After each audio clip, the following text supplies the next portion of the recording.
말씀은 신약성경 요한복음 8장 12절부터 20절까지 말씀 되겠습니다.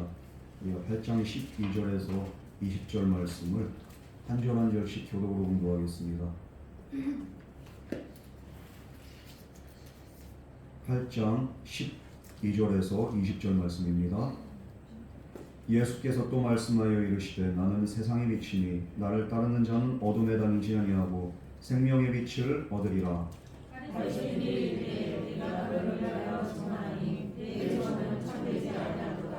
예수께서 대답하여 이르시되 내가 나를 위하여 증언하여도 내 증언이 참되니 나는 내가 어리석으며 어디로 가는 것을 알거니와 너희는 내가 어리석으며 어디로 가는 것을 알지 못하느니라.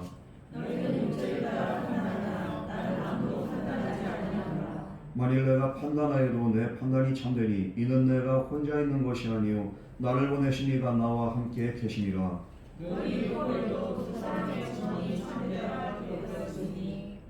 내가 나를 위하여 증언한 자가 되고 나를 보내신 그 아버지도 나를 위하여 증언하시느니라.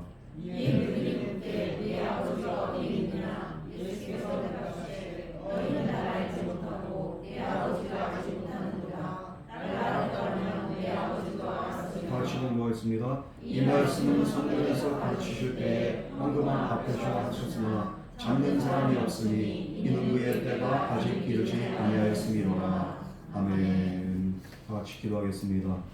사랑과 은혜 하나님 아버지, 우리에게 주님을 알 수 있는 온전한 영적인 지혜와 지식 그리고 성령의 감동과 은혜 이 시간도 우리에게 허락하여 주시옵소서. 만일 주님의 은혜가 아니라면 우린 주님을 알 수도 없고 하나님을 아버지라 부를 수도 없고 우리의 강팍한 심령들은 하나님의 말씀에 온전히 순종할 수조차도 없는 연약한 심령임을 이 시간 고백합니다. 주여 오늘 이 시간도 우리의 마음을 부드럽게 하여 주시옵시고 우리가 온전히 주님의 말씀을 받들고 그 말씀대로 실천하며 순종하며 준행하며 살아갈 수 있는 온전한 믿음으로 다시 한번 거듭날 수 있도록 주여 오늘 이 시간도 우리를 변화시키시고 어루만져 주시옵소서. 예배 시종을 주님께 의탁드리오며 예수님 이름으로 간절히 기도드렸습니다. 아멘.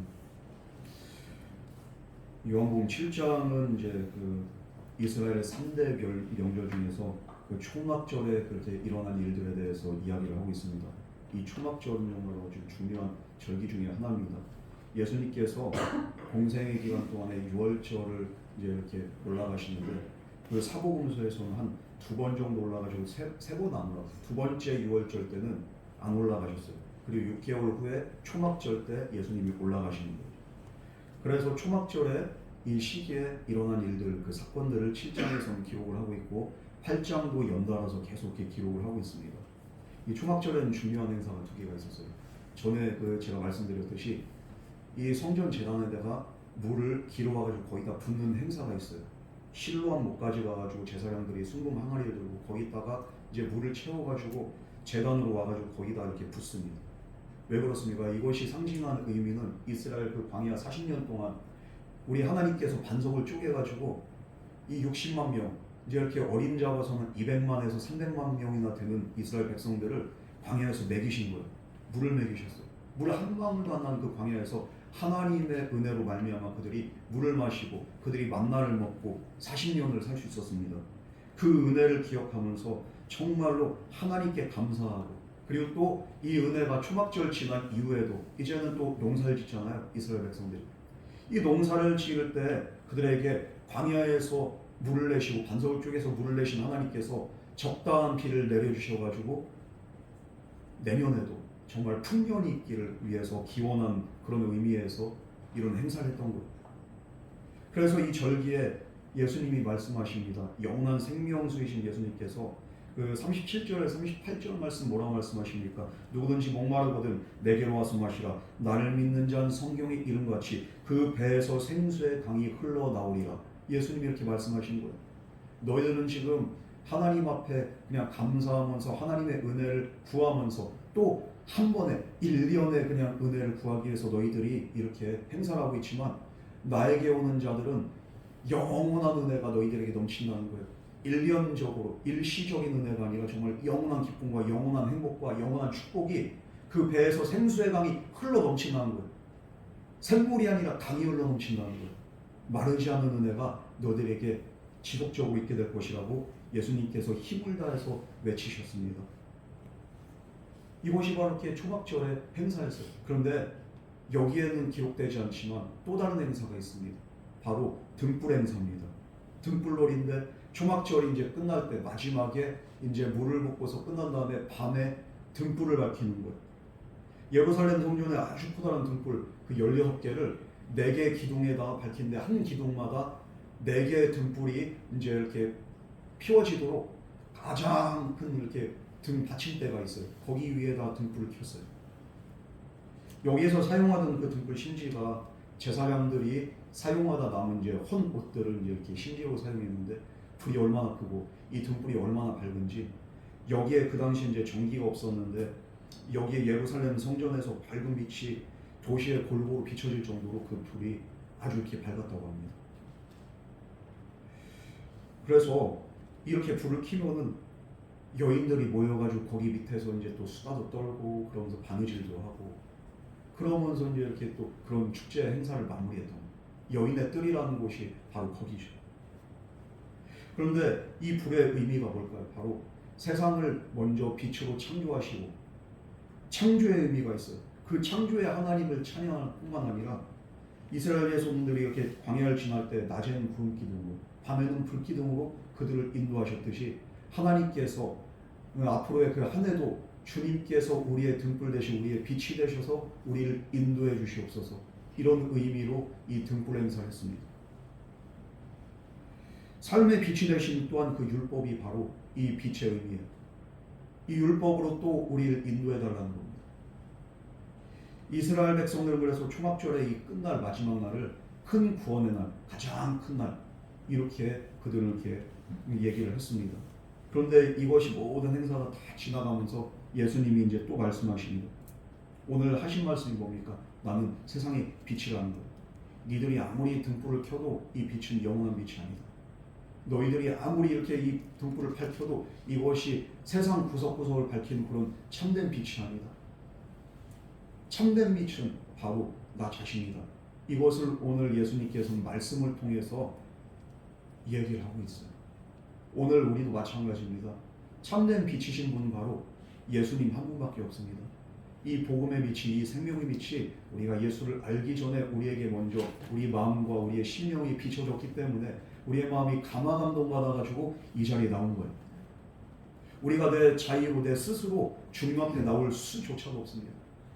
이 생명의 빛이신 예수님께서 먼저 비춰주셨습니다.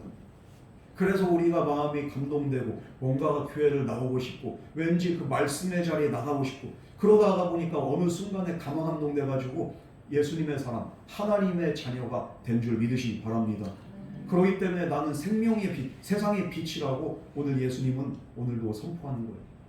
이 예수님의 부르심, 예수님의 그 선포 앞에 우리가 겸손한 마음으로 나갈 때 주님의 생명의 빛은 영원히 우리 안에 함께하고 이 빛이 우리를 비출 뿐만 아니라 우리 안에 있는 이 빛이 또한 우리 주변을 밝히는 줄 믿으시기 바랍니다. 우리 먼저 12절 말씀 우리 다 같이 공부하겠습니다. 시작! 예수께서 말씀하여 주시되 나는 세상의 빛이니 나를 따르는 자는 어디에 가지 아니하고 생명의 빛을 얻으리라. 예수님께서 세상의 빛이라고 하는 건 뭡니까? 이 세상에 정말로 참된 빛은 예수님밖에 없다는 거예요. 반대적인 의미로는 그러면은 예수님이 없는 세상은 빛이에요, 어둠이에요? 어둠이라는 거예요.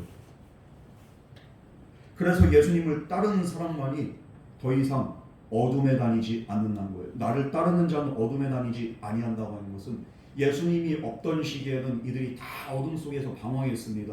목적 없이 방황했습니다. 그러나 예수님이 이 땅에 오셨습니다. 그 예수님을 믿는 자는 이제는 무엇이 참된 기쁨이고 무엇이 참된 인생의 의미인지를 깨닫거든. 그리고 인생의 목적을 깨닫고 이제 더 이상 방황하지 않고 빛이 있기 때문에 예수님이 빛이시고 그 빛을 따라가는 자는 방향이 있어요. 목적이 있어요. 더 이상 어둠에 다니지 않는다는 겁니다. 이것이 바로 예수님이 하실 말씀이에요. 예수님을 따라가는 자가 바로 내가 왜 살았는지, 내가 살아가야 될 목적이 무엇인지를 분명히 알게 된다는 겁니다.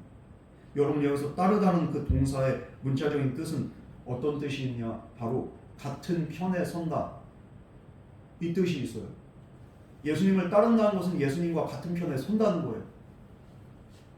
여러분, 이 세상에는 분명히 편이 있습니다. 내가 어느 라인을 잡고 어느 편에 서든지 간에 내 선택에 의해서 내가 서는 길이 있고 서는 곳이 있고 그리고 또 그 편에 서는 그 사람이 있고 대상이 있습니다. 이제까지 우리가 죄악 가운데 살았던 건 뭡니까? 같은 편이 아니라 다른 편에 서 있었기 때문입니다. 전에도 말씀드렸지만 죄라는 것은 벗어난 거예요. 관역에서 벗어났어요. 목표에서 벗어났습니다. 다른 편에 섰습니다. 다른 곳을 바라봤습니다. 그것이 바로 죄입니다. 그런데 몰라서 그랬던 거예요. 어둠 속에 있었기 때문에 그랬던 거예요. 그러나 예수님을 따르는 사람들, 예수님을 만난 사람들은 이제는 예수님이 진리이고 예수님이 빛인 걸 알기 때문에 다른 편에 서지 않습니다. 세상의 편에 서지 않습니다. 반드시 주님 편에 딱 붙어가지고 주님과 떨어지지 않고 주님과 동행하는 거예요. 이것이 바로 동행이라는 거예요. 이 동행이란 말이 함께 걷는다는 거죠. 함께 서서 함께 따르고 함께 걷는다는 거예요. 예전에 신과 함께라는 그런 영화가 있었어요. 이게 제목은 얼마나 진짜 이렇게 은혜로운지 몰라요. 이게 영어로 번역하니까 Walking with God, 하나님과 함께 동행한다는 거예요. 이 얼마나 이렇게 진짜 은혜롭습니까? 다른 의미에서 또 Along with God이라고 하는 게 신과 함께, 신을 따른다는 뜻이에요. 이게 바로 신과 함께란 그 영화 제목인데 사람들이 그냥 그 제목에 대해서는 의미를 두지 않고 야 내용이 아주 재밌고 어쩌고저쩌고 그것만. 제가 대만에 있을 때도 대만 사람들이 얼마나 극장이 미어 터지는지 이게 재밌다고 난리가 나는 거예요. 한류 드라마가 그냥 열풍이고 한류 영화도 열풍이 일어나 신과 함께가 얼마나 떠들썩하냐. 근데 참된 의미 모르고 그냥 영화 재밌다. 나를 따르는 자, 나와 함께 걷는 자, 나와 함께 동행하는 자, 나와 함께 서는 자 어둠에 다니지 않는다는 겁니다. 우리는 세상이 비치는 예수 그리스도와 함께 같은 길을 걷지 않을 때 함께 동행하지 않을 때 어떤 일이 일어납니까? 바로 죄와 사망의 그 진흙탕에서 우리는 벗어날 수가 없습니다. 예수님을 알기 전에 우린 죄의 노예였고 사탄의 노예였고 사망의 노예였습니다. 우린 여기서 헤어나올 수가 없고 발을 뺄 수가 없었어요. 진창이기 때문에. 그러나 빛이신 예수 그리스도가 우리 안에 들어옴으로 말미암아 이제는 우리가 여기서 벗어나서 사망에서 생명으로 옮겨졌다는 거예요. 여러분, 그리스도가 없는 삶, 빛이 없는 삶은 보기에는 그럴듯해 보입니다. 그러나 결국엔 그 인생의 말로는 비참하다는 겁니다. 우리가 예수 없이 이 세상 살아가면서 하고 싶은 거 다 하고 살던 사람들, 그 사람들 지금 다 어디 있습니까? 그 사람들이 마지막에 어떻게 죽었습니까? 그 사람들의 마지막은 정말 평안했습니까? 아니잖아요. 예수 없이 살다가 자살로 생을 마감하기도 하고 사고로 생을 마감하기도 하고 병으로 생을 마감하기도 하고 그렇지 않다 할지라도 결국에는 인생의 마지막 정말로 두려움 가운데서 그 인생 마무리를 하게 되는 겁니다. 예수 믿고서 정말 우리가 복받은 거 한 가지 뭡니까? 우리가 천국에 대한 확신이 있고 구원에 대한 확신이 있고 생명의 확신이 있기 때문에 우린 더 이상 두려워하지 않습니다. 왜냐하면 빛 가운데 있기 때문입니다. 여러분, 오직 빛이신 예수님을 따를 때 우리는 어둠은 어둠이 되지 않고 두려움이 사라지는 거예요. 우리가 언제 가장 이렇게 두렵습니까? 이렇게 밝을 때는 두렵지 않아요. 그런데 어두울 때 혼자 그냥 밤길을 걸어가. 요즘 그래도 가로등불이라도 잘 켜져 있기 망정이지. 이 가로등불도 없던 옛날 밤길을 혼자 걸어간다고 하면 상상을 해보십시오. 얼마나 두렵고 얼마나 떨립니까? 예전에 저도 그냥 기억이 나는 게 한 35, 6년 전인가요? 그때 제가 이렇게 막 초등학교 1, 2학년 때 그때까지만 해도 저희 그 외갓집이 실내가 아니에요. 화장실이 실외인데 시골이다 보니까 그럼 어떡합니까? 이 랜턴을 켜고 가야 돼요. 옛날만은 후라시를 들고서 이렇게 가는 거예요. 이게 얼마나 무서운지 몰라. 어두우니까 뭔가 귀신이 나올 것 같고 그래가지고 야 동생도 이렇게 불러. 야 너 밖에서 서서 야 있냐? 어디 있어? 야 숫자 세! 하나 둘 셋. 이게 사람 소리가 들려야지 이게. 왜냐하면 깜깜해. 옛날 분들은 진짜 어떻게 그렇게 화장실을 썼는지 난 진짜 이해가 안 가는 거야. 그렇게 어두운데 플라시 하나 들고서 이것도 이렇게 밝기라도 해야지. 어두울 때 두려움 있고 어두울 때 정말로 이게 절망이 옵니다. 그러나 예수님께서 말씀하시는 나를 따르는 자는 어둠에 다니지 아니하고 생명의 빛을 얻으리라. 어둠에 반대되는 습성이 뭡니까? 두려움이 아니죠. 내 안에 평안이 있어. 내 안에 기쁨이 있어. 내 안에 생명이 있어. 내 안에 정말 행복이 있어. 이 세상은 아무리 이렇게 가지고 아무리 소유하고 아무리 누려도 기쁘지가 않습니다. 왜 그렇습니까? 예수가 없는 인생, 예수가 없는 어둠의 삶은요, 많은 것을 소유해도 결국엔 그 영혼은 파멸을 향해서 가기 때문에 참된 기쁨과 만족이 없고 알 수 없는 두려움에 우리가 빠지게 됩니다. 여러분 무엇을 위해서 지금 달려가고 있습니까? 무엇을 위해서 살아가고 있습니까? 이 삶이, 이 열심이, 이 열정과 노력이 예수가 없는 열심과 열정이 노력이라면 그것은 정말 허무할 뿐입니다. 허무하기 때문에 결국에는 어떻게 됩니까? 두려운 거예요. 왜? 알 수 없는 두려움은 왜 그렇습니까? 내가 결국엔 파멸을 향해서 가고 있기 때문입니다. 내가 지금 가고 있는 길이 어둠이기 때문입니다. 우리 예수님이 말씀하신 거예요. 어둠에 다니지 않고 생명의 빛을 얻으리라. 생명의 빛을 얻기 때문에 이제 더 이상 모든 두려움은 내 안에서 사라지게 된 줄 믿으시기 바랍니다. 알 수 없이 두려웠어. 뭔지 모르게 불안했어. 내가 자꾸만 뭘 노력해도 뭔가가 불안하고 뭔가가 확신이 없어. 그러나 예수를 믿는 그 순간에 내 마음이 든든해집니다. 이런 은혜를 경험한 사람들이 항상 이런 찬송을 부르고 진짜 내 안에 그 평안이 있고 내 안에 정말 그 축복이 있고 오 이 기쁨 주님 주신 것 이 찬송이 왜 나오겠어요? 이 기쁨이 근원이 어디냔 말이에요. 나로부터 나올 수 없고 세상으로부터 나올 수 없고 어둠으로부터 나올 수 없는 빛으로부터 나올 수 있는 빛이신 예수로부터 나올 수 있는 기쁨, 이것이 바로 주님이 우리에게 주신 은혜인 줄 믿으시기 바랍니다. 더 이상 어둠에 다니지 않고 생명의 빛을 얻으리라. 오늘 이 빛이 우리 안에 임한 걸 믿으시면 아멘 하시기 바랍니다. 더 이상 어둠이 다니지 않아요. 오직 빛이신 주님을 따를 때만이 이제 어둠이 사라집니다. 생명의 길을 걸었습니다. 그리고 올바른 분별 있는 삶을 우리가 살게 되는 것입니다. 그래서 예수님 나는 세상의 빛이라 이렇게 말씀하신 거예요. 이 예수님의 선언의 말씀 앞에 사람들은 그러면 아멘하고 주님 앞에 나왔어야 됩니다. 그러나 사람들의 반응은 어떻습니까? 우리 13절 말씀 나같이 공부하겠습니다. 시작.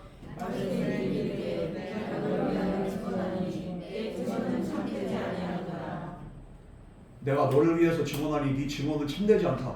네 증언은 가짜다 이거예요. 무슨 근거로 네가 그렇게 말하냐? 너를 위해서 증언할 사람 그렇게 증인이 있냐? 아니면 네 말에 그런 무슨 율법적인 말씀적인 하나님의 그 근거가 있느냐? 그냥 네 스스로 하는 말 아니냐? 네 스스로 헛소리하는 건데 이것이 무슨 참된 증언이냐? 이렇게 말하고 있어. 바리새인들은 예수님이 내가 세상의 빛이다 하신 이 말씀을 받아들일 수가 없습니다. 왜? 나를 따르는 자는 더 이상 어둠에 있지 않고 생명의 빛을 얻으리라. 그럼 예수님 있기 전에는 우리가 그럼 어둠에 있었다는 것이냐? 우리는 생명이 없었다는 것이냐? 너만이 그러면 길과 진리가 생명이고 너만이 진리고 네 말이 참되는 것이냐? 네 말 안 들으면 우리는 그럼 어둠 속에 있는 것이냐? 이걸 인정할 수가 없는 거예요. 왜 그렇습니까? 나사렛 출신에 배운 것도 없고 배경도 없고 아무것도 없는 이 정말로 어디서 이렇게 튀어나온 갑자기 툭 튀어나와가지고 이상한 소리가 하는데 사람들이 막 따르니까 얼마나 열이 받아. 그러면서 무슨 근거로 네가 뭔데? 네 가문이 뭔데? 네 배경이 뭔데? 아무것도 아닌 게 네가 무슨 그런 허무맹랑한 소리를 하고 있느냐? 사람들이 이렇게 비아냥거리고 그냥 네가 한 말은 네가 지어낸 말이기 때문에 참되지가 않다 이 말이야. 증인이 있으면 될 거야. 무슨 또 근거가 되는 그런 가설이나 그런 또 이렇게 주장이 있으면 그거에 근거해가지고 네가 말했으면은 설득력이라고 있지. 네 말 아니냐? 바리새인들의 이런 반응은 예측 가능한 반응이었습니다. 그런 그들에게 예수님 또 이어서 답변하십니다. 14절 말씀 우리 다 같이 공부하겠습니다. 시작. 예수께서 대답하여 이르시되 네가 나를 생각하고 내 증언이 참되니 나는 네가 어디서 오며 어디로 가는 것을 알거니와 너희는 내가 어디서 오며 어디로 가는지 알지 못하느니라. 예수님께서 말씀하십니다. 내가 나를 위하여 증언하여도 내 증언은 참되다는 거예요. 왜? 이 참된 이유가 무엇입니까? 바로 나는 내가 어디서 오며 어디로 가는 것을 알거니와 너희는 내가 어디서 오며 어디로 가는지 알지 못하기 때문이다. 바리새인들과 서기관들에게 이 얘기를 하신 의도가 뭡니까? 이 인생은 무엇인가? 어디로 왔다 어디로 가는가? 많이 들어봤죠? 이 얘기. 이거는 무신론자들이 실존적인 그렇게 또 그 뭔가가 이렇게 그 의미를 부여하면서 뭔가 이렇게 해답을 찾기 위해서 철학적인 사색을 하면서 이 얘기를 자주 했습니다. 이것이 바로 2000년 전에도 이런 사색이 있던 거예요. 그래서 이게 최근의 얘기가 아니라 그 당시 철학자들이 하는 말이 인생은 무엇인가? 어디로 왔다가 어디로 가는가? 이거에 대한 해답을 알지 못하니까 계속 고민하고 사색하고 계속 답을 탐구하고 지식을 탐구하고 사람들이 그랬던 거예요. 내 증언이 참된 이유는 무엇인가? 바로 나는 이 대답을 알고 있기 때문이라는 거예요. 여러분, 우리 인생의 시작과 끝을 아시는 분 오직 한 분밖에 없습니다. 그분은 우리의 시작과 끝되는 알파와 오메가 되시는 하나님 아버지인 줄 믿으시기 바랍니다.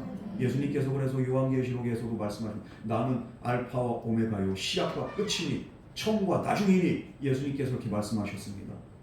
우리의 끝도 세상의 끝도 시작부터 끝까지 알고 계신 분은 오직 한 분 하나님과 그 아들 예수밖에 없는 줄 믿으시기 바랍니다. 그렇기 때문에 나는 하나님의 아들이 하나님의 보낸 자이기 때문에 이 문제에 대한 그 대답을 나는 분명히 알고 있다는 거예요. 그러나 너희들은 알지 못한다는 거예요. 나는 이것을 알고 있기 때문에 내 증언은 참되다는 겁니다. 여러분, 우리는 이 대답을 알 수가 없어요. 그렇기 때문에 우리는 하나님을 만나야 되고 하나님의 말씀을 통해서 우리가 깨달을 때만이 우리는 인생의 의미를 알고 우리의 끝과 마지막이 어떨지를 우리는 알게 된 줄 믿으시기 바랍니다. 우리는 이미 알고 있어요. 왜? 하나님의 말씀을 통해서 우리는 이미 알고 있습니다. 그러나 하나님을 알지 못하고 주님의 말씀을 듣지 못한 자들은 알 수가 없는 거예요. 그래서 지금도 두려움 가운데 떨고 있습니다. 예수님께서 이 땅에 오신 이유는 무엇입니까? 바로 이 시작과 끝의 결말을 알게 하기 위해서 이 땅에 오셨다는 거예요. 그래서 예수님께서 하나님의 나라를 선포하셨고 하나님의 나라가 그전에는 계시였어요. 비밀이었어요. 그러나 이것이 감춰진 비밀이 열려지는 거예요. 그게 바로 계시야. 천국에 대해서 지옥에 대해서 예수님께서 이제 전에는 사람들이 알지 못했던 그 비밀을 알려주시기 시작합니다. 예수님이 모든 걸 알기 때문에. 여러분, 그러므로 예수님이 말씀하는 거예요. 나는 내가 어디서 오며 어디로 가는 것을 알거니와 나는 어디서 왔는지 그리고 여기에서 무엇을 해야 되는지 그리고 어디로 가야 될지를 알기 때문에 나는 너희들에게 하는 이 말이 참되다는 거야. 너희들은 모르잖아. 너희들은 이 답을 모르잖아. 천국과 지옥에 대한 그런 확신이 없었고 그 당시에 사람들은 몰랐어요. 부활에 대해서도 몰랐어요. 예수님이 말씀하신 거예요. 그러니 그들이 왜 하나님을 믿는지 무엇을 위해서 이렇게 열심히 살아야 되는지 그들은 알지 못하면서 율법에 의해서 그냥 자기들의 열심만 가지고 신앙생활을 했던 겁니다. 우리도 마찬가지로 신앙생활하면서 어디로 왔다 어디로 간지 알지 못하면서 그냥 어영부영하면서 신앙생활하는 사람들은 열심으로 하나님을 따르지 않고 사람 보면서 신앙생활하고 자기 감정적으로 신앙생활하는 거예요. 모르니까. 이것에 대한 확신이 있는 사람들은 신앙생활 지금처럼 할 수가 없죠. 내가 더 열심히 하고 주님께 더 헌신하고 더 드리고 그러면서도 내가 부족해서 몸밖에 드릴 게 없어 이 몸바칩니다. 우리가 이런 믿음의 고백이다. 사랑하는 성도 여러분, 이 예수님을 믿을 때 정말로 우리의 인생에 참된 은혜와 우리의 모든 문제가 정말로 해결될 뿐만 아니라 은혜가 임하고 하나님의 축복이 그때부터 우리에게 가득하게 된 줄 믿으시기 바랍니다. 어디에서 왔다 어디로 가는지 우리는 알지 못했지만 이제는 목적 없이 방황하는 인생이 아닙니다. 예수님이 말씀하셨고 예수님이 보여주셨고 예수님께서 이미 우리를 인도하고 계시기 때문에 우리는 주님이 나의 구주가 되심을 인정하고 그분이 나의 생명의 주가 되시고 소망의 주인 걸 알고 있습니다.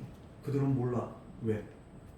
기본적인 본질적인 인생의 문제조차도 모르면서 어떻게 하나님을 알고 하나님의 말씀을 이해하고 어떻게 하나님이 보내신 자를 알 수 있겠습니까? 그러니까 다 거짓말이라. 자기들이 못 믿고 자기들이 정말 인정하지 않는 것은 다 헛되다고 말합니다. 틀렸어. 이게 바로 예수 없고 자기중심적인 사람의 그런 특징입니다. 아무리 무슨 말을 해도 못 알아들어. 도무지 알아들을 기미가 뭐예요? 왜? 나는 지금 내 문제 하나 이렇게 해결하기 바쁜데 무슨 그 이상한 소리 나는 거지. 자기 인생에 대한 확신도 없으면서 그러면서도 그냥 이렇게 그 확신을 찾으려고 문제를 해답을 찾으려고 노력하는 사람들 아무리 생명의 말씀 전해봐봐 귀에 안 들어가. 그래서 이들은 어떻게 규정합니까? 내가 생각하는 그 말씀, 내가 생각하는 이렇게 하나님을 이렇게 메시아는 뭡니까? 나사렛에서 온 그렇게 저는 핫바리가 아니라는 거예요. 절대로 저 사람은 메시아가 될 수가 없어. 어디에서 왔다 어디로 가는지 그리고 신앙의 그렇게 생활을 왜 하는지도 모르는 그들의 눈에는 메시아도 내가 이렇게 생각하는 거, 내 그냥 이렇게 이미지, 내가 정말로 이렇게 딱 만들어 놓은 그거에 맞게 이걸 피규어링이라고 하죠. 그냥 자기가 이렇게 딱 디자인하. 이 사람이 메시아여야 돼. 이 사람은 절대 안 돼.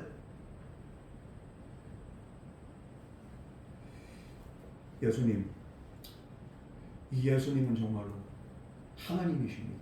그리고 우리에게 소망 되시고 우리의 인생의 의미가 되시고 목적이 되십니다. 예수님이 하나님이시기 때문에 하실 수 있는 말씀이 바로 나는 내가 어디서 오며 어디로 간 것을 안다는 이 믿음의 선포였습니다. 여러분, 정말 하나님이신 예수님, 나의 구주 되시고 나의 생명 되신 그 예수님, 그분이 정말로 나의 생명이고 길과 진리와 생명뿐만 아니라 나의 소망 되심을 우리가 믿으신다면 이제 더 이상 방황하지 마시고 그분 안에서 그분의 뜻 안에서 살아간 저와 여러분 되기를 주님으로 축원합니다. 우리 15절에 16절 말씀 다 같이 분노하겠습니다. 시작.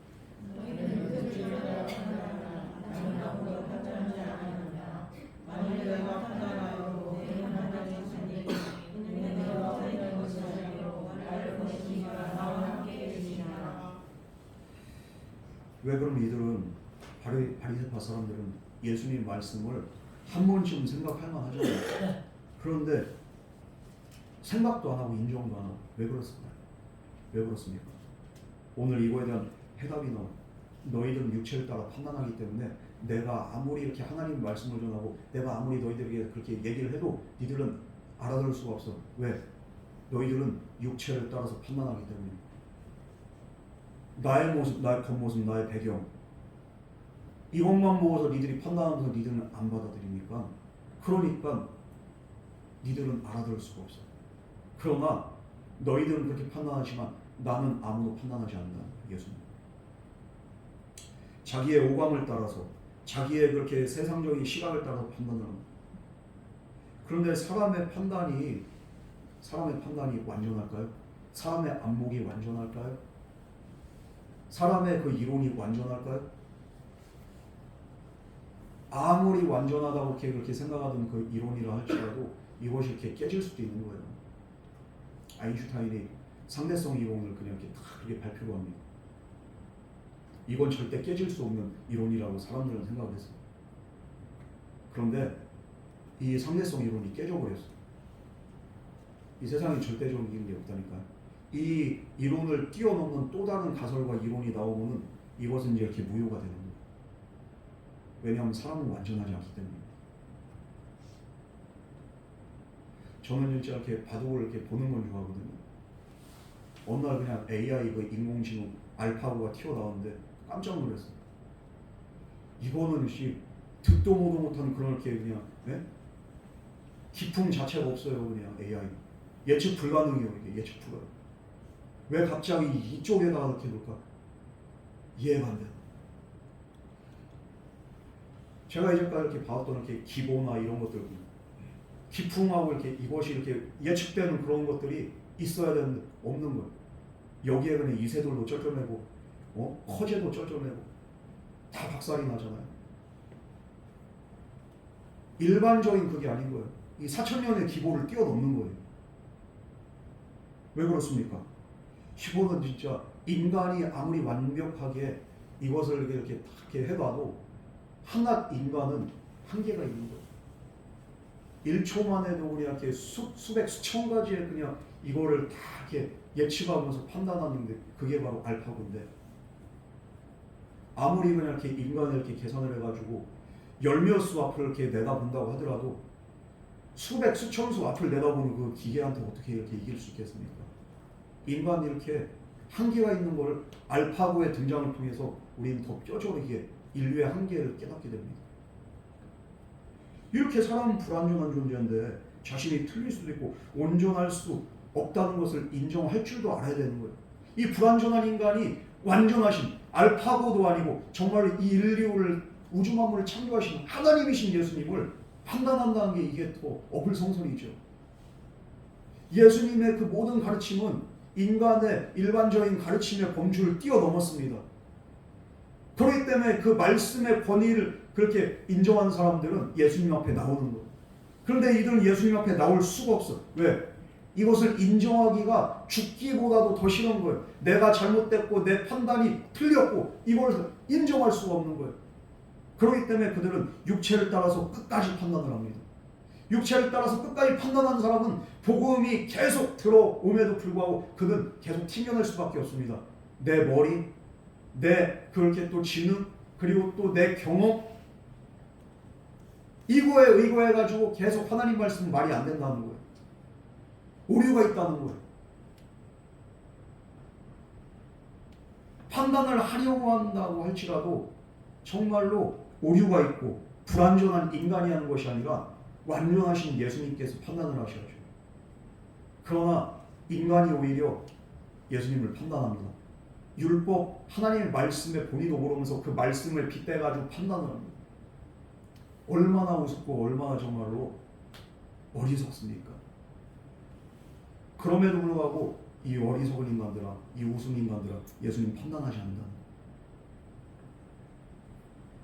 모든 것을 다 알고 계시기 때문에 예수님은 또 연약함까지도 알고 계시기 때문에 판단하지 않으십니다. 누가 판단합니까? 우리 주님 판단하지 않는데 누가 판단합니까? 오늘도 우리를 판단하는 자는 누굽니까? 바로 어둠에 속한 어둠의 권세, 마귀가 우리를 판단하고 사탄이 우리를 판단하는 거예요. 그러므로 우리를 판단하는 그런 정죄로부터 우리가 벗어나서 빛이신, 우리를 판단하지 않으신 예수님 앞에 나아가서 날마다 그분의 은혜를 덧입고 그분께 용서받아서 은혜 안에 머물 수 있는 저와 여러분에게 주님으로 축원합니다. 어떤 사람들은 그래요. 내가 또 죄를 졌는데 주님이 나를 용서하지 않을 거야. 주님이 나를 판단하실 거야. 나를 정죄하실 거야. 오늘 말씀을 기억하세요. 육신이 있는 동안은 예수님 우리를 판단하지 않으세요. 그러나 이 육신이 있는 동안에, 기회가 있는 동안에, 그러기 때문에 주님 앞에 나가야죠. 계속 판단하지 않는다고 해가지고 내 맘대로 살고 내 멋대로 살고 내 멋대로 신앙생활 하다가 어느 날 갑자기 이 세상 떠나게 될 때, 그때부터는 이제 심판의 자리에 우리가 가는 거예요. 여러분, 욕심이 있는 동안이 정말로 극복되는 것은 바로 지금 심판이 임하는 것이 아니고 지금 판단이 임하는 것이 아니고 지금 그래도 은혜와 기회를 계속적으로 준다는 것, 자비와 긍휼이 지금 여전히 계속적으로 나에게 흘러넘친다는 것, 그 은혜를 생각하면서 감사할 수 있는 저와 여러분 되기를 주님으로 축원합니다. 나를 판단하는 건 예수님이 아니라 누구라고 했어요? 마귀. 여기에 속지 마세요. 예수 안에는 결코 정죄함이 없어요. 뿐만 아니라 예수님이 난 너희를 판단하지 않는데 만일 근데 판단한다고 할지라도 내 판단은 참되다는 거예요. 이는 내가 혼자 있는 것이 아니라 나를 보내신 이가 나와 함께 계시니라. 내가 하는 판단은 나와 함께 계신 이가 나와 함께 하기 때문에 그분과 함께 판단하는 거예요. 판단을 해도 그분과 함께 하시고 그리고 심판을 해도 그분과 함께 하는 심판이기 때문에 그분이 누구겠습니까? 나와 함께 하는 이가 누구겠습니까? 바로 이스라엘 백성들이 인정한 하나님이 그렇게 바로 예수님과 함께 하기 때문에 내 판단엔 오류가 없고 내 또 주장에도 오류가 없다는 거예요. 내가 하는 말은 바로 하나님이 나를 통해서 하신 말씀이다. 그렇기 때문에 의롭고 참되다는 겁니다. 예수님이 빛이시고 예수님이 하나님이시기 때문에 가능하신 말씀이었습니다. 뿐만 아니라 예수님은 이어서 이렇게 말씀하십니다. 17절 말씀 우리 다 같이 공독하겠습니다. 시작.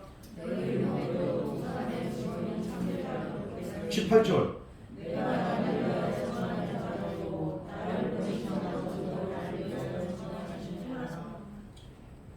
내가 판단하는 것도 나와 함께 하신 그 아버지가 있기 때문에 내 판단이 옳을 뿐만 아니라 내 증언도 옳은 이유가 뭡니까?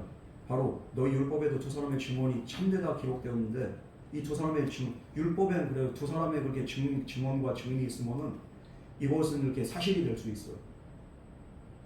그 증언이 옳다는 겁니다.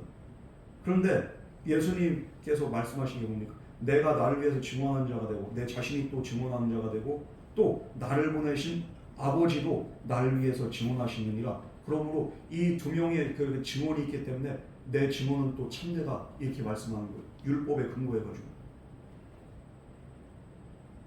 예수님 주변에는 제자들과 다른 사람들이 있었어요. 그런데 대적자 비난자들로 많았습니다. 그러나 예수님께서 이 길을 묵묵히 갈 수 있었던 건 뭡니까? 예수님과 함께 하시는 하나님께서 계속적으로 증언을 하시는 거예요. 이 길이 옳고 이 길이 생명이고 이 길이 정말 참된 길이다. 이것을 하나님이 계속적으로 증언하시고 그 하나님 말씀 증언이 예수님 안에 확신이 되고 그리고 예수님이 이 길을 걸어가면서 사람들의 반대 속에서도 하나님이 증언하시기 때문에 하나님이 가장 큰 이 세상의 증인이 되시기 때문에 예수님도 이 사명을 완수할 수 있었습니다. 십자가도 마찬가지예요. 이거 내가 해야 될까 말아야 될까 고민도 하셨지만 하나님이 계속적으로 증언하시는 거예요. 하나님이 계속적으로 말씀하시는 거예요. 그 말씀 따라서 예수님이 그 확신과 확정 가운데 예수님이 이 사명을 이루신 줄 믿으시기 바랍니다. 가장 큰 증언, 가장 큰 증인 이것이 바로 하나님이라고 예수님은 말씀하시는 거예요. 어떻게 보면 신성 모독에 걸려가지고 잡혀갈 수도 있어요. 그러나 그것을 담대히 선포할 수 있었던 건 뭡니까? 이것이 사실이기 때문인 줄 믿으시기 바랍니다. 하나님께서 우리도 마찬가지로 우리의 증인이 되시고 우리를 위해서 증언하신다면은 우리가 두려울 게 없어요. 사람들은 나를 향해서 손가락질할 수 있어요. 나보고 미쳤다고 할 수 있어요. 그러나 하나님이 내 안에서 증언하시고 하나님이 나와 함께 하실 때 우리는 담대할 수 있습니다. 스데반 집사가 죽기 전에 그 안에 이렇게 그냥 자기의 생각을 증언한 게 아니에요. 성령의 감동을 따라서 예수님에 대해서 정말 일목요연하게 증언을 한 거예요. 어디서 이런 담력이 나오고 어디서 이런 확신이 나옵니까? 그 안에서 계속적으로 증언하신 성령 하나님께서 그로 하여금 말하게 하시고 선포하게 하시고 증언하게 하신 줄 믿으시기 바랍니다. 예수님께서 요한복음 15장 26절 말씀에 뭐라고 말씀하십니까? 아버지께로부터 나오시는 진리의 성령이 오실 때에 그가 나를 증언하실 것이요. 예수님께서 말씀하셨습니다. 내 안에 계신 성령 하나님께서 증언하게 하는 거예요. 예수님이 이걸 말씀하는 거예요. 내 안에 성령이, 내 안에 계신 하나님께서 증언하는 대로 나는 그것을 증언한다. 그리고 내 스스로 그러니까 내 증언은 참되다. 이것을 말씀하고 있습니다. 여러분, 정말로 사람들이 틀렸다고 해도 내 안에 성령님께서 옳다고 확신을 주시면은 여러분 그럼 되는 거예요. 두려울 것도 없고 꺼릴 것도 없습니다. 눈치 볼 것도 없습니다. 하나님께서 우리를 향해서 옳다고 인정해 주시면은 그걸로 된 줄 믿으시기 바랍니다. 주님이 인정하면 되는 거예요. 사람들의 인정으로부터 목말라 하지 마세요. 사람들이 나를 인정하지 않는다 할지라도 주님이 나를 인정하시고 하나님이 나를 인정하시고 그게 바로 가장 옳은 길을 가는 성도의 길인 줄 믿으시기 바랍니다. 그러므로 내가 사람에게 좋게 하랴 하나님께 좋게 하랴 우리가 여기에 갈등하지 마시고 언제나 하나님 편에 딱 서가지고 주님만을 따르시고 내 안에서 증언하게 하는 그 하나님의 말씀을 증언하고 내 안에서 옳다고 또 그 말씀하신 그 하나님의 음성 따라갈 수 있는 저와 여러분 되기를 주님의 이름으로 축원합니다. 아유 왜 교회를 가? 왜 뭐하러 해? 아유 왜 제사를 안 지내? 좀 있으면 이제 제사 지내죠. 제사 지낼 거 아니에요. 여러분 또 이제 이렇게 내적 갈등이 있을 거예요. 어떤 분들 이거 절 해야 돼 말아야 돼. 내 안에서 증언하시고 내 안에 말씀하시는 그 성령님 따라서 우리 예수님처럼 그렇게 순종할 수 있는 저와 여러분 되기를 주님을 축원합니다. 그럼 되는 거예요. 제가 처음에 그냥 입대를 했는데 진짜 이렇게 운 나쁘게 최전방으로 그냥 차출됐잖아요. 시력 좋다는 거 하나만 체력도 그냥 멋도 없고 그냥 막 그런데 대대장한테 그렇게 딱 그렇게 갔는데 우리 그냥 독수리 교육한다고 일주일 동안 얼마나 빡세게 굴리는지 사람 토 나올 때까지 계속 굴리는 거예요. 이거 체력 만들어준다고. 그러고서 이제 이렇게 마지막 이렇게 그냥 이렇게 끝나고서 그 다음에 우리 대대장이 그냥 이렇게 직접 방문을 하더라고. 대대장님이 이렇게 계급이 뭐예요? 중령이잖아요. 성령님이 아니라 중령님이 임재하셨어. 중령님이 임재하시는데 나 진짜 미치겠더라고. 술을 한 잔씩 따라주는데 이거를 그냥 이렇게 거절할 수가 있어요. 지금 중령님이 임재하셨는데 성령님이 임재하셨으면 좀 좋겠어요. 중령님이 임재하셨어. 그러면서 맥주 한 잔씩 따라 이거 어떻게? 그러게 받긴 받는데 나는 신학생이기 때문에 이거를 받을 수가 없습니다. 이러면은 왠지 대가리바보가 아니라 영창나게 생겼어. 내가 어떡하지? 중령님 나 진짜 왜 따라줘? 그런데 그때 이제 내 안에서 증명하는 게 또 중령님 말고 성령님께서 이렇게 딱 증언을 하시는 거예요. 마시는 척만 하고서 버려라. 그래가지고 내 안에서 이렇게 증언하신 성령님의 음성 따라서 건배만 짠 하고서 그냥 입만 싹 떼고서 그냥 버렸잖아. 이 뱀과 같이 지옥게 해야지. 우리 안에는 우리가 정말 하나님 말씀대로 행하지 못하도록 자꾸만 그냥 이렇게 우리를 자꾸만 이렇게 올고매는 그런 이렇게 어둠의 세력들이 있어.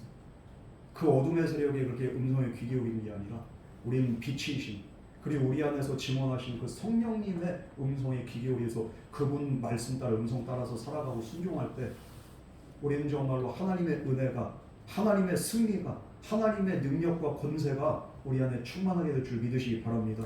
남들이 뭐라고 하든지 간에 나는 내 신앙 지키는 거예요. 내 믿음 지키는 거예요. 그게 가장 중요한 줄 믿으시기 바랍니다. 눈치 보지 마세요. 예수님도 눈치 봤으면 이 말을 계속 했겠습니까? 그러나 그 안에 증언하신 성령님 하나님의 음성 따라서 예수님은 누가 뭐라고 하든지 간에 이 길을 가는 거예요.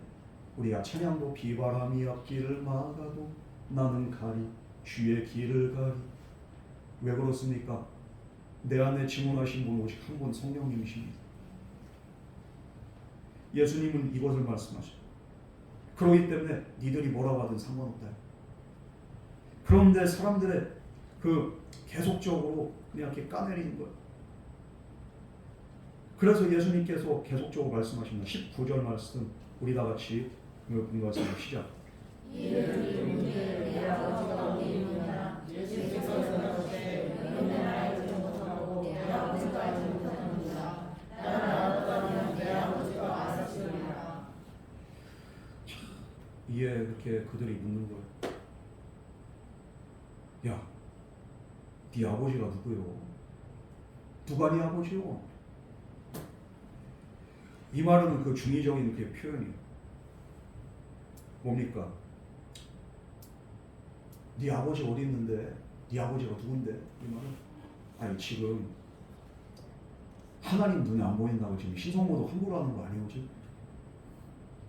아니 무슨 소리 하고 있는 줄 쓰지? 아니 하나님 안 보인다고 그냥 함부로 말하면 되겠어 안 되겠어? 이런 말이 있고 또 다른 말은 뭡니까? 또 다른 의미는 뭡니까? 야 내가 네 아버지를 아는데 네 아버지 이미 죽었잖아. 네 아버지 목수 아니야? 요셉 아니야? 죽었잖아.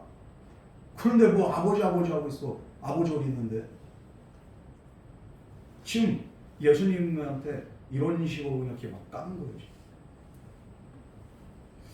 참 보면은 어떻습니까? 정말 이들은 이 질문의 의미가 무엇인지도 아니 이렇게 예수님이 하신 말씀에 이렇게 그 의미가 무엇인지도 모르면서 그냥 이렇게 막 질문하는 거예요. 따기 위해서. 예수님이 아버지라고 나와 함께 하시니라고 하니까 그 하나님 신성모독이냐? 아니 그 아버지 너네 그 아빠 목수 그 요셉 말하는 거냐? 그러면서 어떻게 해서든 눈에 올가매라. 그런 그들에게 예수님 말씀하십니다. 너희는 나를 알지 못하고 내 아버지도 알지 못하는도다. 나를 알았더라면 내 아버지도 알았으리라. 니들이 말하는 그 아버지가 하나님 아버지인데 너희는 나를 알지 못하기 때문에 내 아버지도 모른다. 그 하나님을 그럼 다시 말해서 반대로 말하면 너희들이 하나님을 알지 못하기 때문에 나를 알지 못한다. 이들은 하나님을 몰랐을까요? 알았어요. 이들은 예수님 그렇게 그 하나님에 대해서 아주 잘 알고 있다고 생각했지만 실은 아무것도 몰랐던 거예요. 말씀 아무리 공부하면 뭐합니까? 하나님의 뜻을 알지 못하고 하나님을 알지 못하고 그냥 형식만 있고 껍데기만 있었던 건데, 그렇기 때문에 하나님이 보내신 일을 모르는 거예요. 예수님을 통해서 얼마나 많은 표적이 일어났습니까? 그 표적을 보고서도 예수님을 믿었어야 되고 인정했어야 됩니다. 표적을 보고도 그들은 말하는 건 뭡니까? 저는 바알세불의 힘, 귀신의 힘을 덧입어서 그가 표적을, 그 기적을 해낸다. 그들은 그렇게 말합니다. 예수님이 하신 말씀이 정말 모든 율법과 모든 강령보다 더 뛰어난 놀라운 말씀이었고 선포였습니다. 이것은 사람의 가르침이 아니었습니다. 그럼에도 불구하고 예수님을 인정하지 않은 그 이유는 뭡니까? 그들이 하나님을 온전히 알지 못했다. 신앙생활하면서 우리가 착각한 것 중에 하나, 내가 하나님을 안다고 착각을 하는 거예요. 하나님이 나를 안다고 착각을 하는 거예요. 그러나 우리가 주님께서 뭐라고 말씀하십니까? 마지막 날에 주여 내가 여기 있나요? 너 누군데? 너 누구세요? 나는 도무지 너를 몰라요. 이 불법을 행하는 인간아 나에게서 떠나라. 내가 주님의 이름으로 이것도 하고 저것도 하고 정도도 하고 병도 고치고 권능을 행하고 다 했는데 나 너 모른다니까. 오늘 예수님이 하신 이 말씀 우리가 잘 생각해봐요. 나는 정말 예수님을 알고 있습니까? 난 정말 하나님이 나를 알고 있고, 우리 예수님이 그러잖아요. 사람들이 나를 누구라 하느냐? 너희는 나를 그럼 누구라고 하느냐? 이 말을 또 이제 뒤집어서 그럼 나는 너희를 누구라고 하느냐? 나는 너를 뭐라고 부르느냐? 이 질문 앞에 우리는 뭐라고 대답할 수 있습니까? 정말로 주님이 나를 뭐라고 부를 것 같아요? 주님이 인정하지 않고 내게 지금 계속 은혜가 임하고 있음에도 불구하고 이것을 은혜로 이렇게 여기지 않고 내 마음대로 내 고집대로 살아가는 자, 주님이 결국에는 마지막에 인정하지 않는다. 나를 알았더라면 내 아버지도 알았으리라. 내 아버지를 알았다면 나를 알았으리라. 여러분, 예수님이 어떤 분인지, 하나님이 어떤 분인지 정말로 참된 그 깨달음과 참된 그렇게 지식이 우리 안에 충만해서 그분이 원하는 것이 무엇인지, 그분이 기뻐하시는 것이 그 뜻이 무엇인지 깨닫고 이제는 그분 안에 살아갈 수 있는 저와 여러분 되기를 주님을 축원합니다.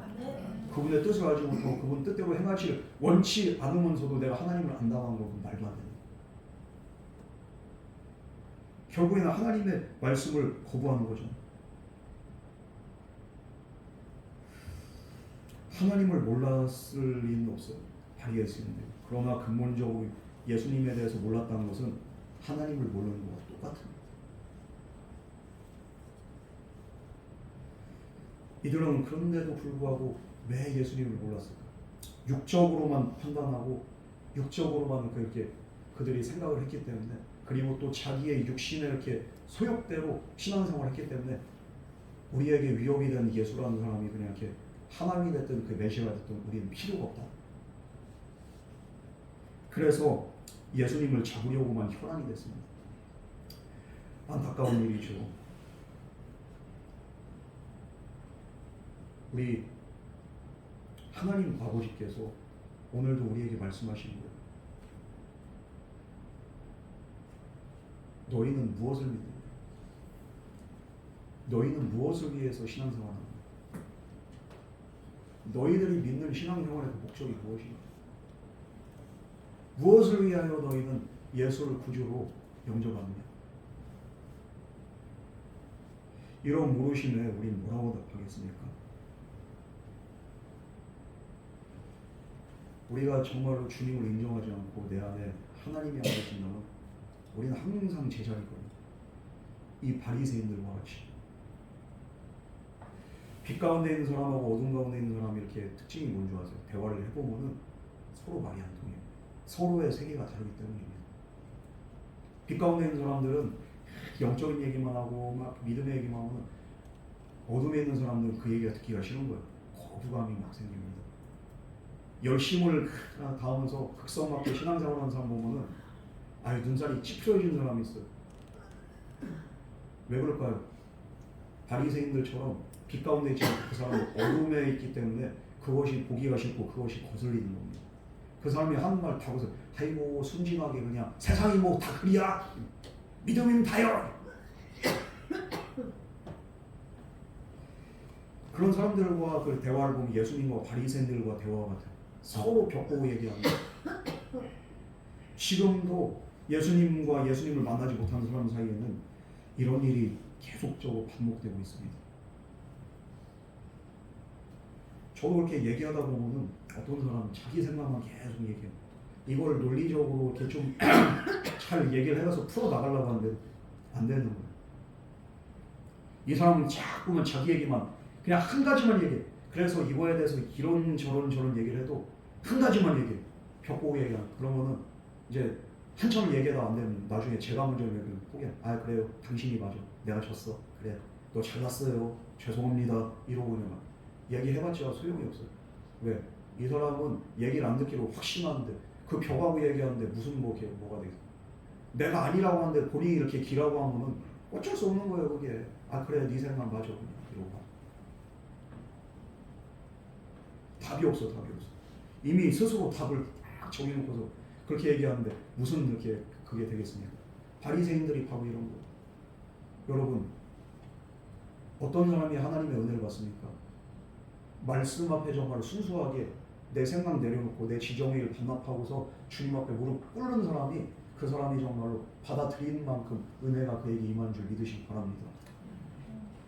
바리새인들은 그냥 지들이 한 말이 뭔지는 모르고 어떻게 해서 까내리려고. 20절 말씀 마지막으로 공부하겠습니다. 시작.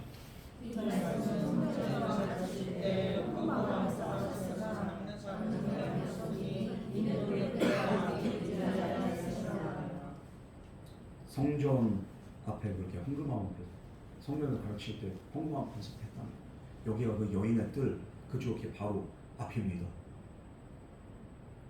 그러니까 막 빛이 비춰지고 이렇게 밝은 그 상태에서 사람들은 정말 천빛이신 예수님을 모르는 거예요. 이게 얼마나 정말 비극적인 일입니까?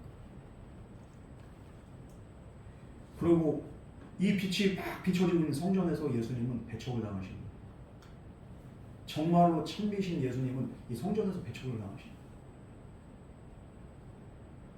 이 종교인들은 주님과 아무런 관계를 맺기를 원치 않았습니다. 주님을 거절하고 대적할 뿐만 아니라 그분을 제거하기 위해서 혈안이 됐습니다. 물론 오늘 말씀에서 보면은 뭐랍니까? 잡는 사람이 없었대요.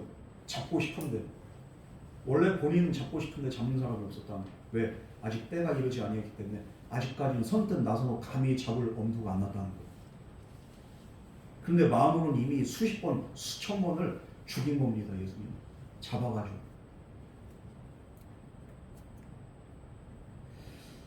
우리는 어떻습니까? 아무리 그냥 이렇게 진리의 말씀이 선포돼도 그건 내 얘기 아니에요. 남 얘기요. 이런 사람 은혜가 없을 뿐더러 절대로 변화가 있을 수가 없어요. 이들은 예수님이 이해가 안 된다는 거예요. 지금 무슨 말인지 알 수도 없고 그래서 계속 거부하는 거예요. 여러분 인간의 이성으로 예수님의 오늘 이 증언을 이해할 수가 없습니다. 하지만 예수님을 만나는 사람은 어떻습니까? 예수님이 어떤 분인지 이해하고 아무런 의심이 없이 그분의 말씀을 아멘으로 받아들이는 거예요. 성경은 모든 사람을 위한 책이 아닙니다. 이 성경을 읽는 사람이 다 100% 예수 믿는 게 아니에요. 예수님을 믿지 않기로 결단한 사람은 성경을 아무리 읽어도 이게 안 되는 거예요. 깨닫지 못합니다. 그러나 정말로 믿어지는 사람이 있어. 이상하게도 그냥 말씀의 빛이 그냥 내 안에 확 비춰져가지고 이것이 깨달아지는 사람이 있어. 예전에 이정훈 교수라고 이 사람도 그 불교 그 원광대 여기 출신에다 이렇게 불교계에서 엘리트였어. 이 사람이 성경을 읽은 것도 왜 그렇습니까? 기독교의 그 논리를 반박하기 위해서 이걸 읽은 거예요. 근데 성경을 읽고 난 다음에 어떤 일이든 목사님들 설교도 그냥 이렇게 곧잘 이렇게 들었다고 하더라고요. 왜? 그 설교에 그렇게 그 모순되는 점을 잡아가지고 이거 반박하는. 그런데 그렇게 하다 보니까 어느 순간에 말씀의 빛이 그 안에 딱 비치고 하나님의 임재가 딱 경험이 되지고 두려움이 임하고 그러면서 이제 하나님을 인정하게 되고 그래서 이렇게 기독교인이 됐다. 이분의 간증을 보는 거예요. 부산에서도 이명석이란 그렇게 아주 유명한 스가 있었어요. 님이라고 하긴 좀 그런데 스가 있었는데 이분도 어떤 기독교 성경을 반박하기 위해서 성경책을 70독을 하셨다. 여러분 우리 성도들도 70독 하는 성도가 없는데 스가 70독을 해서 스가 회개들 하셔야 돼요. 회개들. 예? 스가 70독을 했다니까. 왜? 반박하기 위해서. 그런데 70독까지 딱 끝나고 난 다음에 어떻게 했습니까? 도리어 그냥 개종을 해버렸어. 신학교를 가버렸어. 목사님이 됐어. 개종한 목사님들 많아요. 기독교 반박하려고 성경 딱 읽다가 해요 허무맹랑한 소리. 그런데 한 번 읽고 끝나야 되는데 왜 두 번 읽고 두 번 읽다 보니까 세 번 되고 네 번 되고 그러다 보니까 성경이 막 빨리 들어가는 거예요. 이게 그러다 그냥 변화가 되는 거예요. 이 성경 말씀 당사자가 아니라 제3자가 이렇게 들으면 홈맹랑한 소리, 감동이 없어. 연애편지도 마찬가지로 요즘에 연애편지 안 쓰지만 연애편지 남들이 그냥 이렇게 막 팬레터가 그냥 이렇게 쌓이고 어이구. 근데 얘한테 해주는 이렇게 편지 나한테 뭔 감동이 있겠어. 내가 딱 그 편지를 받아가지고 그게 향수도 뿌리고 그냥 편지를 딱 펴준 향기가 확 나면서 후각을 그냥 그때부터 이렇게 1차적으로 감동을 받습니다. 그런데 그냥 이렇게 사랑하는 아무아무에게 그러면서 그냥 이렇게 또 옛날에는 시적인 구절들이 많고 야 진짜 요즘에는 글들 엄청 못 쓰더만 옛날에 진짜 그 감성들이 얼마나 그런데 그걸 받으면 그냥 한 구절 한 구절이 얼마나 그냥 심금 울리고 당사자가 읽으면 이게 감동이 되는 거예요. 가슴이 쿵락쿵락 뛰고 그러면 잠을 못 자는 거예요. 그런데 이 편지가 남에게 그렇게 준 편지였다면은 귀에 감동이 됩니까? 아 진짜 아이 뭐요 에이 야 버려 나하고 상관이 없으니까. 하나님 말씀도 마찬가지. 당사자에게 딱 박힌 자는 이것이 정말 생명의 말씀이다. 그런데 이것이 안 박히고 안 와닿는 사람들은 헛소리가 돼요. 믿음 있는 사람들은 이 바리새파 사람들처럼 헛소리로 치부하지 않습니다. 예수님의 말씀을 어린아이처럼 받아들입니다.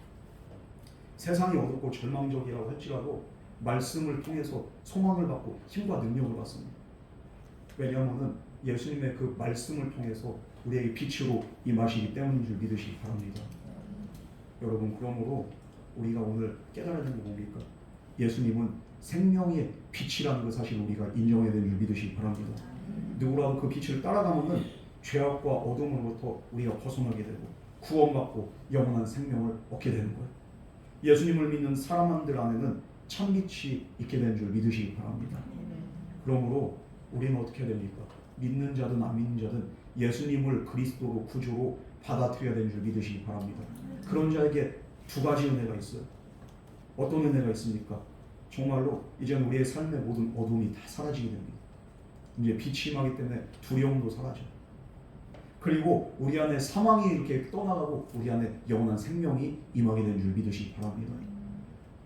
생명이 임하고 어둠이 사라진다는 거예요. 얼마나 놀라운 은혜. 그렇게 될 때 그 어떤 누구도 우리를 어둠의 권세가 우리를 해할 수가 없어요. 예전에 하용조 목사님의 폐병에 걸려가지고 죽다 살아나셨잖아요. 그래가지고 기도원에서 요양차 그래 이렇게 갔는데 이게 진짜 이렇게 회복은 안 돼요. 그래서 그냥 이렇게 산기도를 하고 그러면서 그냥 이렇게 요양을 하는 거예요. 기도원 가서. 그런데 기도를 하는데 어느 순간 그 육신의 질병으로부터도 정말 이렇게 억눌림도 있어가지고 너무 힘든데 마음엔 계속적으로 이렇게 끊임없이 이렇게 의문이 막 생겨. 이런 것들 이렇게 잠깐 떨쳐버리기 위해서 기도를 하는데 산기도 하는데 밤중에 기도하는데 그냥 어디서 그냥 훅 소리가 들려.